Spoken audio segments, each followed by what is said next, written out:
Ya pemirsa, sebelum kita lanjutkan dialog, kita tampilkan terlebih dahulu ini grafis bagaimana dampak pemangkasan atau efisiensi dari anggaran dari pemerintahan Prabowo yang saat ini dirasakan baik itu oleh kelembagaan maupun juga institusi. Ini diantaranya yaitu adalah fasilitas pegawai kementerian yang kemudian dibatasi, belum lagi kementerian yang juga sempat meminjam fasilitas dari kementerian lain.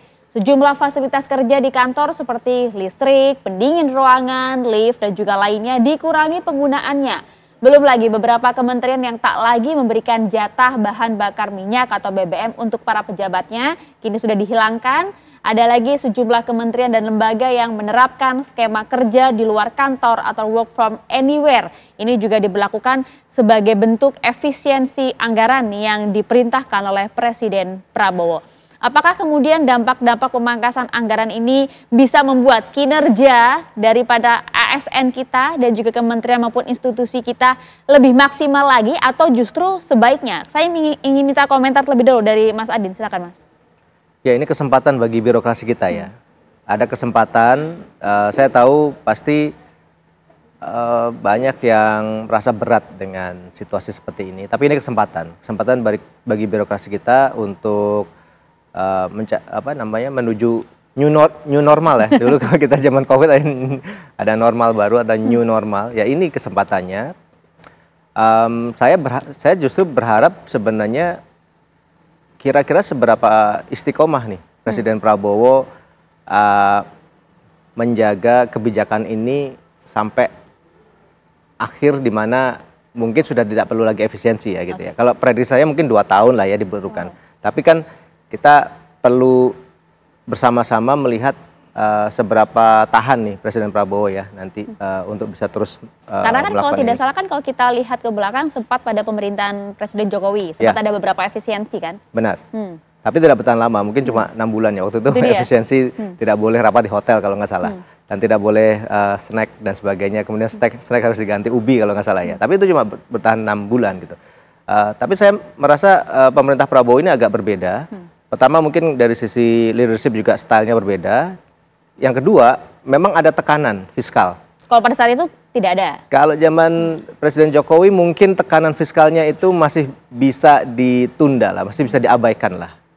Atau belum benar-benar ada di depan mata gitu. Kalau sekarang sudah ada di depan mata, sudah banyak simulasi-simulasi. Tentu saja kan gini, kita sebagai bangsa kan nggak bisa juga mengabaikan bahwa kalau sudah ada bahaya di depan mata terus kita terabas saja, itu kan nggak boleh juga gitu. Misalnya kayak kemarin Ibu Sri Mulyani bilang ya, pensiun ASN gitu ya, pensiun PNS itu dalam waktu tidak lama, mungkin 5 tahun sampai 10 tahun itu bisa membuat keuangan negara kolaps mungkin.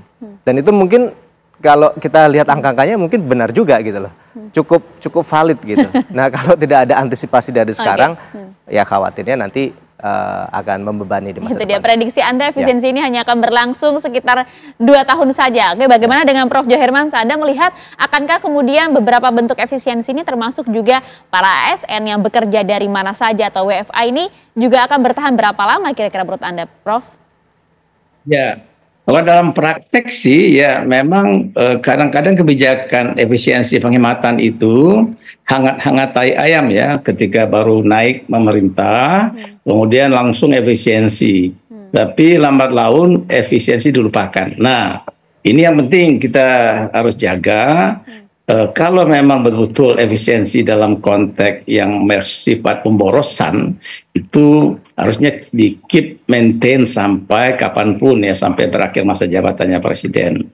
Nah, tetapi kalau misalnya untuk kepentingan-kepentingan yang betul bagi publik, pelayanan-pelayanan dasar, nah itu harus dibuka ruangnya ya. Jadi tetap kita harus prioritaskan itu lebih dahulu. Kalau ini kan kepentingan-kepentingan birokrasi memang agak terguncang ya, soal perjalanan dinas, soal ATK, rapat-rapat, seminar, seremonial gitu ya, dan sebagainya. Itu kan mungkin untuk dipangkas kan, karena menurut Presiden Prabowo kan tidak cukup penting lah. Ya itu dia. Tapi kan harus tetap di-maintain nih, sebab kalau tidak kita bisa banyak menyaksikan inkonsistensi kebijakan itu. Ya, mula-mula tidak boleh bangun gedung kantor, tidak boleh ada penerimaan pegawai gitu, tidak boleh ada ini itu. Tetapi setahun kemudian berubah gitu ya. Nah, mungkin ini kondisi global, keadaan tantangan perekonomian juga sangat berbeda ya. Nah, ini mungkin apakah ini akan bisa berpengaruh? Menurut saya mungkin bisa ya. Jadi akan berpengaruh, pendapatan kita bisa menurun negara ya. Terus kemudian utang kita juga banyak yang harus dibayar dan sulit mencari tambahan utang dan sebagainya. Jadi kencangkan ikat pinggangnya birokrasi, tapi juga politisi mestinya beri contoh teladan. Jadi kalau misalnya nggak seremonial, politisi juga jangan main seremonial. Kalau misalnya suruh penghematan, jangan bentuk-bentuk efisiensi yang soal tata kerja, itu juga harus dicontohkan. Misalnya soal kementerian lembaga yang besar itu jumlahnya, ya, yang akan menghabiskan uang juga banyak.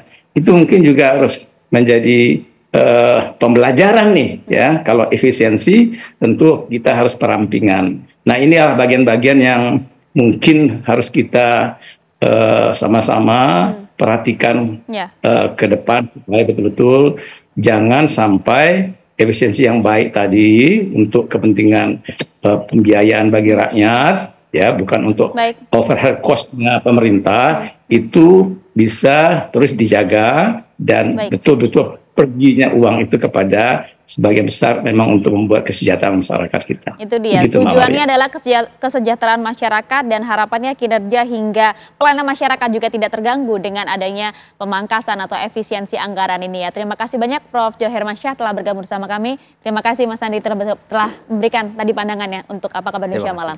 Sehat selalu untuk Mas Andi dan juga Prof. Pemirsa, kami akan jeda terlebih dahulu. Sesaat lagi kami akan kembali dengan informasi kericuhan saat sidang kasus pencemaran nama baik di Pengadilan Negeri Jakarta Utara memicu reaksi keras dari Mahkamah Agung. Saat lagi untuk Anda di Apa Kabar Indonesia Malam.